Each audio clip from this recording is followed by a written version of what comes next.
So, not long ago, I was spending some time with a friend, and they had a stroke and became paralyzed, and they dropped to the floor.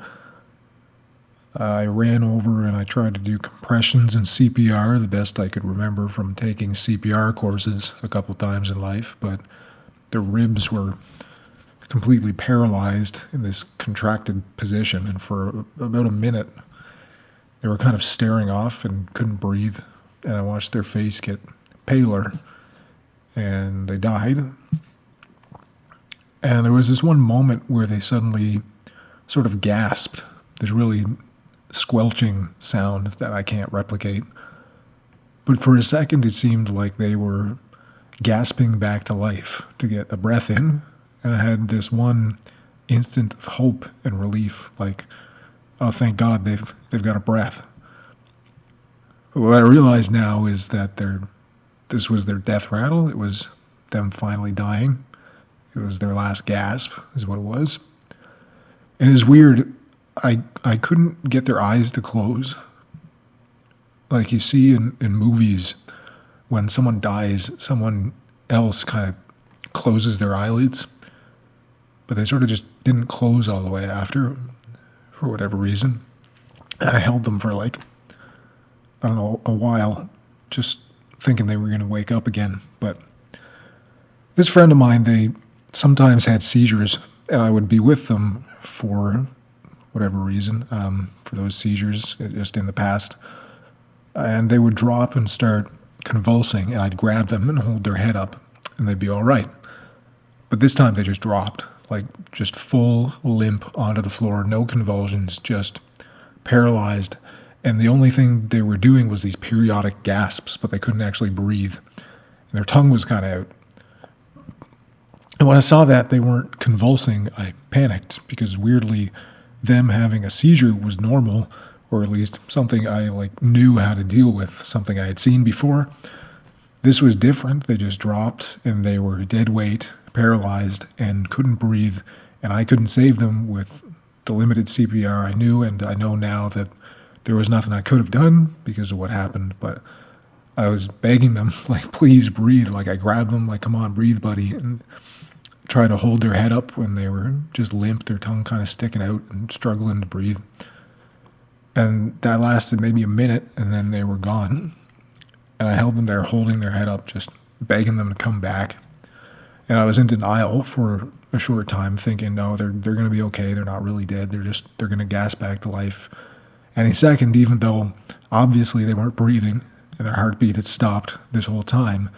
And then after a time, I had to get it together and do the things that needed to be done. And normally in life, at least in our very kind of protected Western civilization version of life, we're not often confronted with sudden death of someone we care about. Normally, death comes to us slowly, where a grandparent passes away, but we sort of know they're going to go soon, or a parent goes, but we kind of are aware that they're going to be going soon because maybe they're getting older or they have a condition. Maybe someone we know has a disease and is given only a short time to live, both of which are extremely difficult for us. And I've experienced those things, but we kind of see them coming, and we have a window of notice to sort of prepare ourselves for their loss and help them prepare too. And usually in these cases, we don't actually see them die. They die quietly in a hospital bed. Usually we're not even there to see it, or we hear that they've passed away and we attend the funeral. Even in case of a pet where we know that our animals are not going to be with us forever, usually we go and we get them put down to die peacefully without suffering, and we know on what date. We scheduled that with the vet and have a bit of time to say goodbye. It's seldom just that out of the blue we watch someone we know die in our arms unexpectedly. It could be, you're in a car accident or something dangerous is done, or I know my neighbor, her husband died when they were together at their business.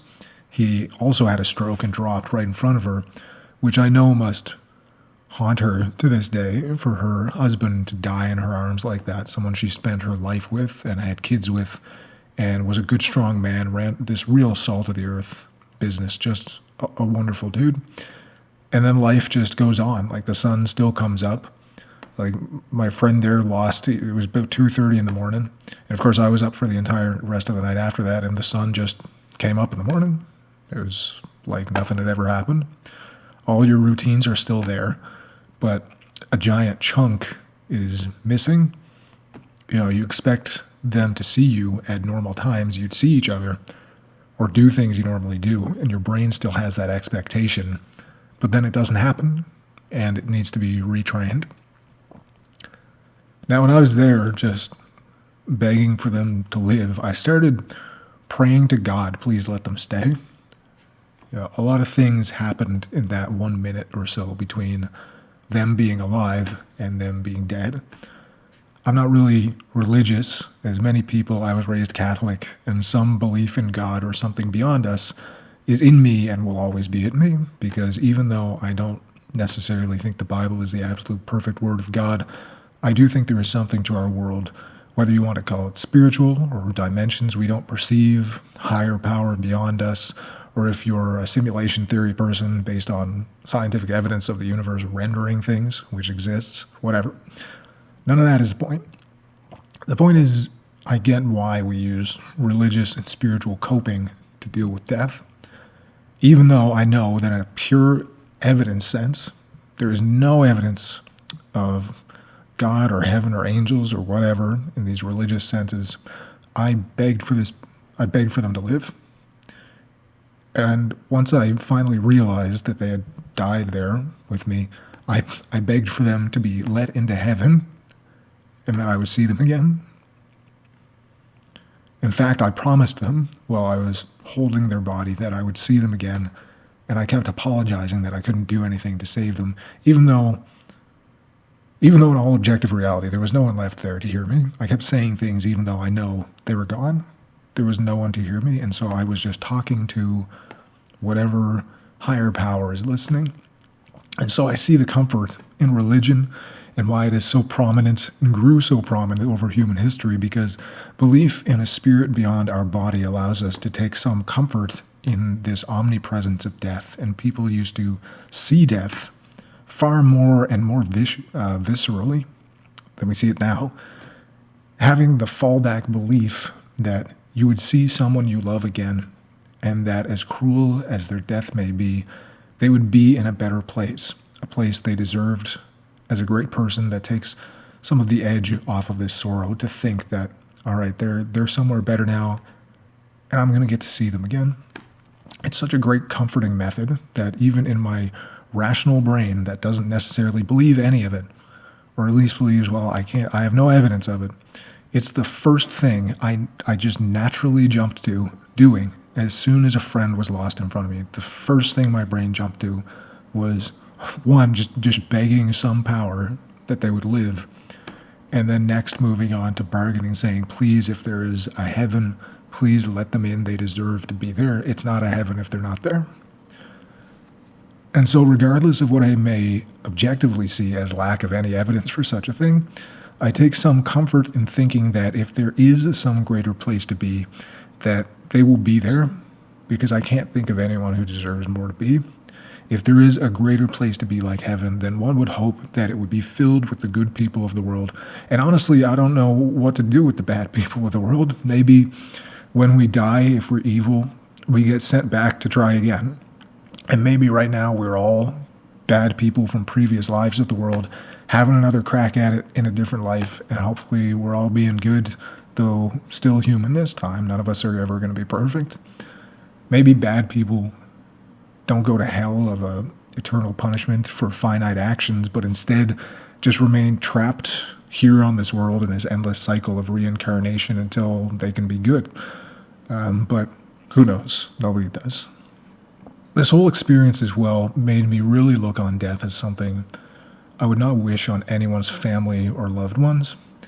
You may hate someone. Someone may be an awful, heinous person, but do you hate their family? Even someone I hate so much I can't wish death on them, because do I really want their mother to hold their body and scream in sorrow and go through that? even some very evil people who I would think they deserve the death penalty, even they have people who cared about them and would still be devastated if they died. If someone gets the death penalty, well, like their punishment is now over, but the punishment on their family basically is just punishment on everybody else. It's made me not wish death on anyone but extreme cases, and I still support, honestly, the death penalty in some cases, even knowing this, because I just know how it felt holding someone in my arms while they died, and then I think how that must feel for a mother or father to lose their child or brother. It's really made me look at death in a different way, to where even a lot of cases I think, I don't know if I support anymore. I had only known this friend for about 6 years, but they were very close. And so imagine a parent losing a child, losing a brother or sister, or a friend you've known your whole life. I'm sure many people who listen to this, unfortunately, you've probably been through that. Maybe you've lost someone close to you like that, who was a family member, was a friend who you were close with, a husband or wife, a child, unfortunately. And that feeling that must have been in you at that time, I can only imagine. As I say, this was someone that I knew for about 6 years.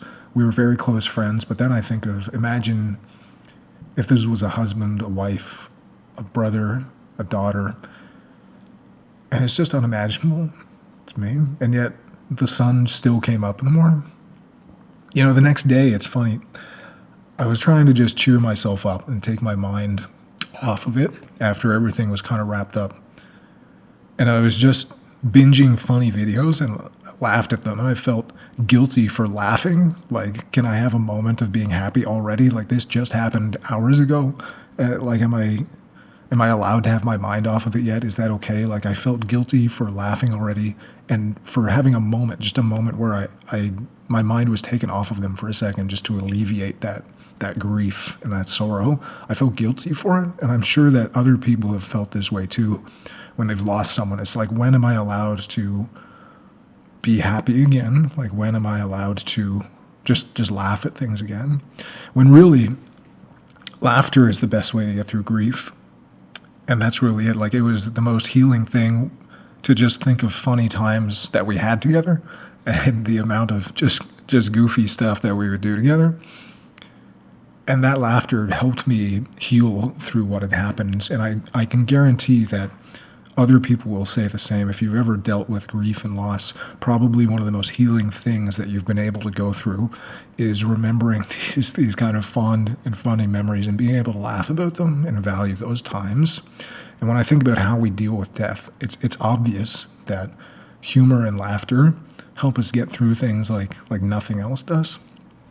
And there will come a day when no one is talking about them anymore. And no one is going to ask you how you're doing anymore. Everyone expects you to have normalized around what happened. And maybe one day you will have, but probably not on the schedule that some others have, and definitely not on the schedule the world will take. The world moves on immediately. Like I say, this happened overnight, and within a few hours, the sun still came up.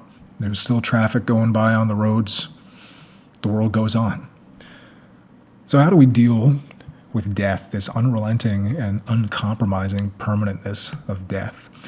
It's one of a few permanent things we actually have to deal with in life. Absolute, and there's no getting around it for ourselves and for others. Religiously, as I said, there's comfort to take to a degree, and I understand that, and I'm not the expert to talk about it, obviously. If you want to hear about that, you should talk to a priest. That's not me. I mean, in our daily lives, when we have these moments where they're no longer there and we have to adjust, someone who was a routine part of your life is now gone. And naturally, every time they would normally be there, they've disappeared. And life continues for the living. We soldier on. We can be grateful for the time we had with them. Grateful, especially if we knew maybe they were going to go and we got to say goodbye.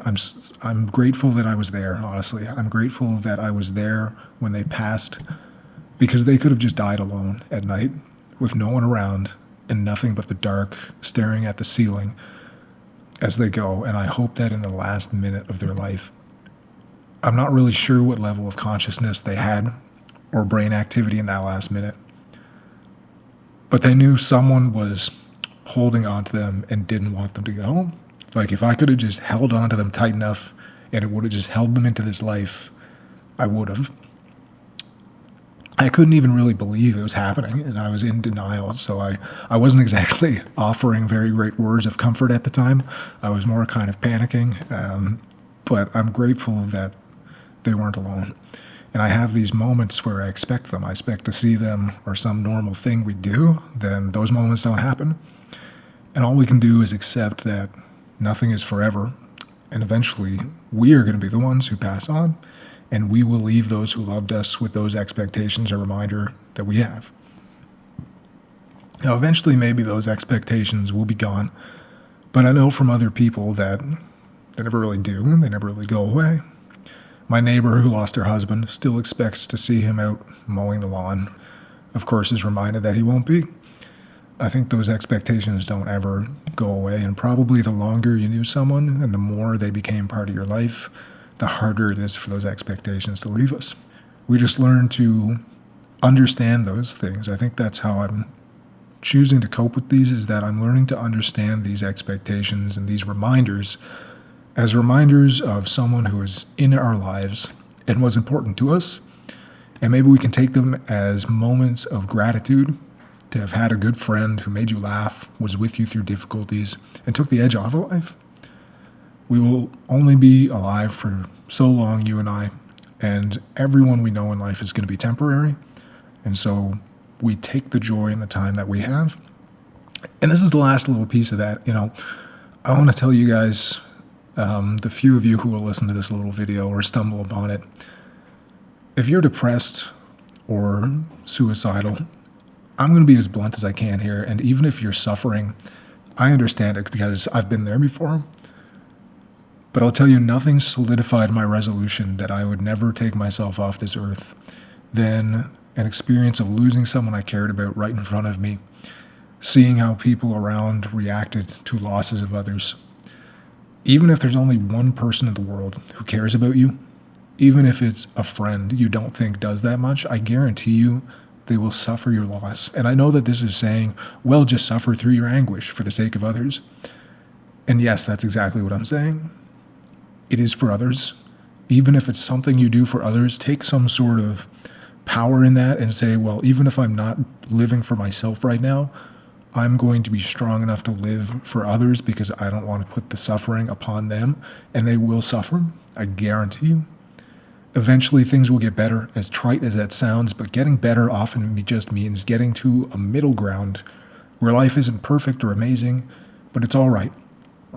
I think the statement of things get better leans too much on setting expectations that life will be perfect and incredible, but being just all right and having shelter and food and friends, and even just being able to relax and have your bills paid and just play video games or music or go for a bike ride or whatever it is that you like to do is actually pretty good.